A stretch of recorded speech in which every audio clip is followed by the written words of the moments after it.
žadėjom jums tęsinį. Štai ir kalbame su Ieva apie naujausią minčių gijų kursą Fraktalų žavesys.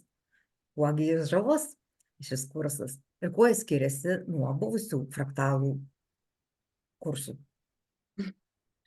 Na, fraktalų žavesys, tuo ir žavus, kad ten viskas bus žavu.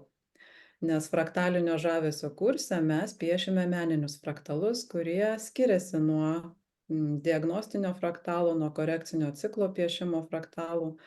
Žodžiu, ten, kur ankstesniame kurse buvo labai daug taisyklių, kurių reikėjo laikytis, reikėjo išmokti derinti spalvas ir visokiausių kitokių dalykų, kokie buvo svarbus, norint, kad fraktalinis ciklas, korekcinis ciklas mūsų gyvenimą veiktų taip, kaip reikia.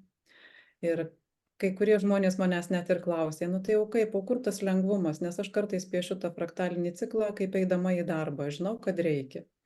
Na, kad nebūtų to, tai atsirado šis kursas Fraktalinis žavesys, kuriame mes patirsime kūrybingumo džiaugsmą, išlaisvinsime savo kūrybinės galias ir pasižiūrėsime, ką mums tai reiškia. Kviečiu dalyvauti.